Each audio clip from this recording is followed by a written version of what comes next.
Assalamualaikum warahmatullahi wabarakatuh.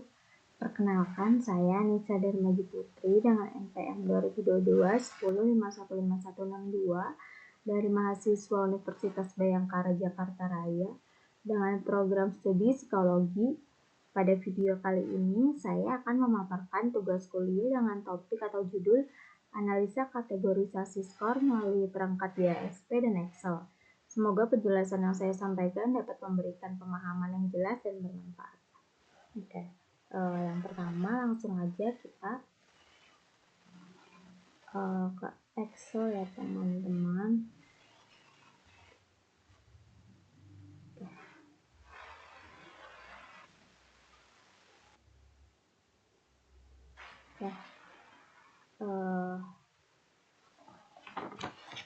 Di sini saya sudah mempunyai data yang saya ambil sebelumnya.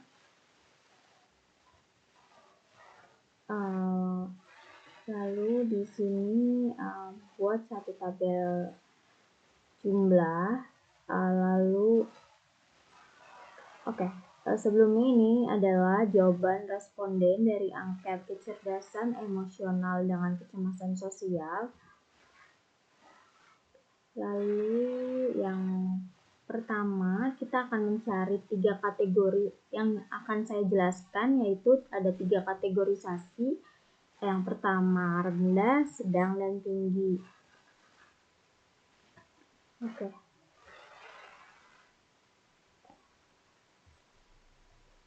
Dengan rumus rendah itu X kurang dari min kurang dari 1 standar deviasi, sedang min dikurang 1 standar deviasi kurang dari sama dengan X kurang dari M plus 1 standar deviasi. Yang ketiga itu ada tinggi, di mana min plus 1 standar deviasi kurang dari sama dengan X. Pertama-tama, di sini kita akan mencari min dan standar deviasinya, teman-teman, dengan cara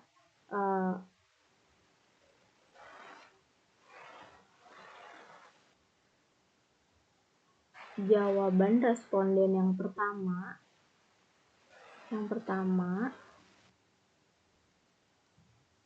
sampai terakhir.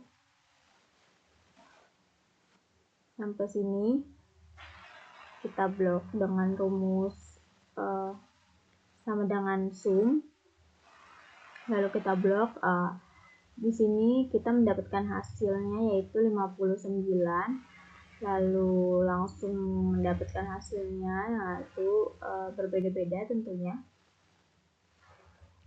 Setelah itu lalu kita akan mencari rata-rata dengan rumus average sama dengan average, blok semua jumlah, kolam jumlah dari atas sampai bawah. Lalu kita temukan rata-ratanya, yaitu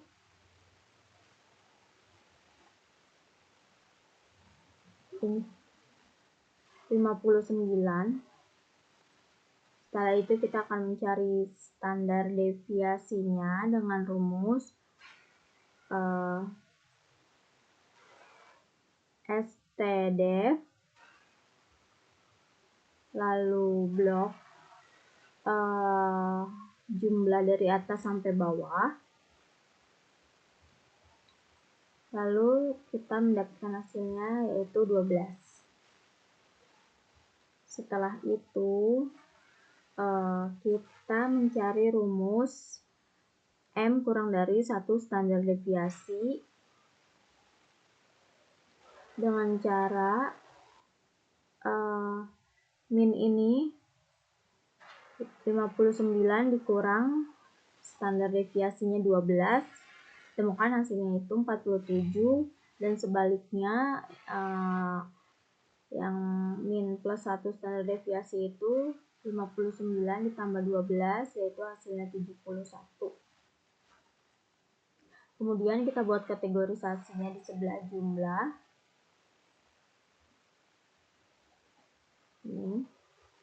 dengan rumus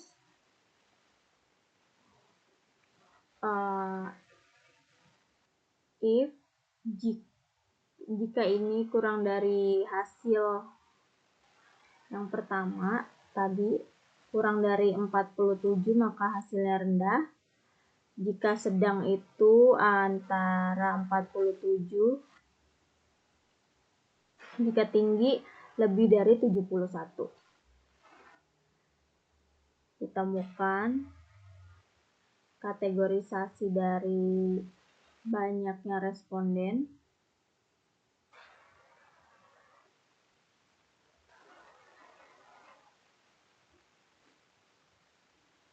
Ditemukan sebanyak 10 kategorisasi dari responden yang menghasilkan hasil rendah. Lalu ada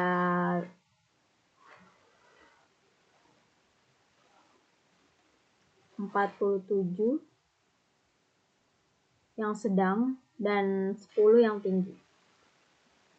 Oke.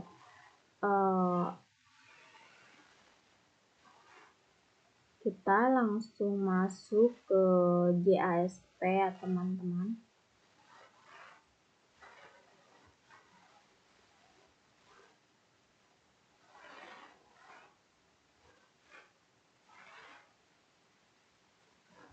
Di sini kita akan mencari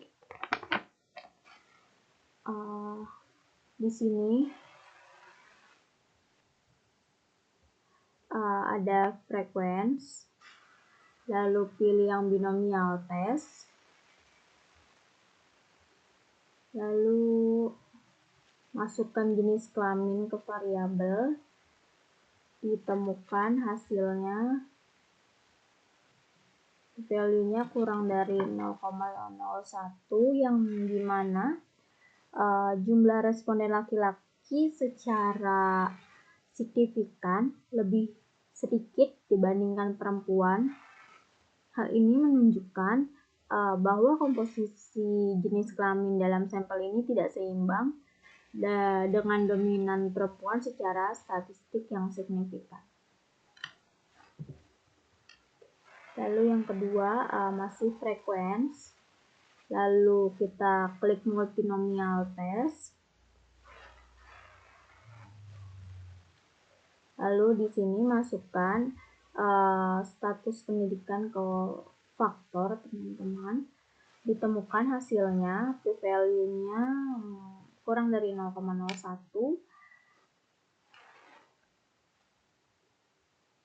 Dapat disimpulkan bahwa terdapat perbedaan proporsi yang signifikan pada status pendidikan responden.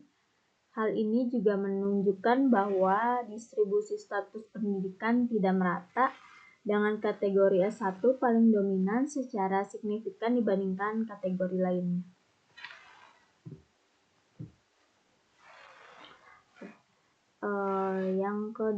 Yang ketiga masih di frekuensi teman-teman. Pilih yang contingency tables. Masukkan di rows-nya ini jenis kelamin dan di columns-nya masukkan status pendidikan. Lalu statistiknya pilih yang ini pertama.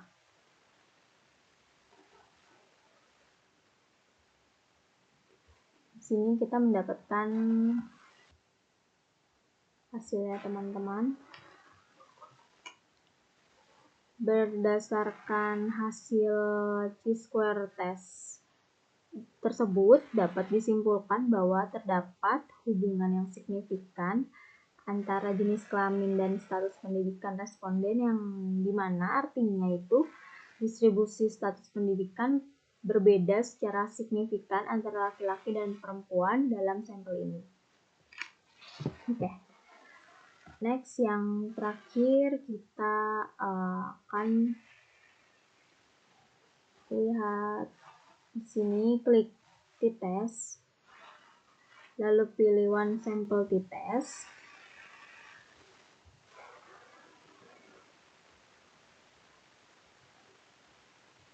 Di sini masukkan semua variabel dari variabel 1 sampai variabel 18, lalu tesnya pilih yang Wilcoxon. Lalu alternatifnya tes value yang atas, assumption-nya normality, missing value-nya yang exclude case per variable. Temukan hasilnya, p-value dari one sample t-test-nya semua kurang dari 0,01. Assumption checks-nya menggunakan Shapiro-Wilk yang dimana sama, kurang dari 0,01.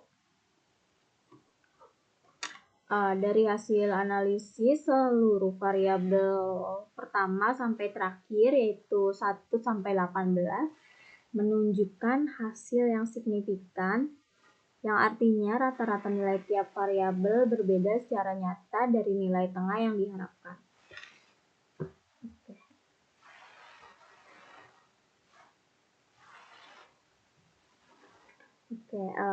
Demikian penjelasan yang dapat saya sampaikan pada video kali ini.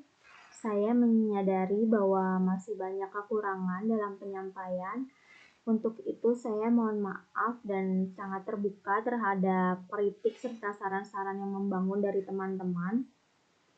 Terima kasih atas perhatiannya dan waktunya. Wassalamualaikum warahmatullahi wabarakatuh.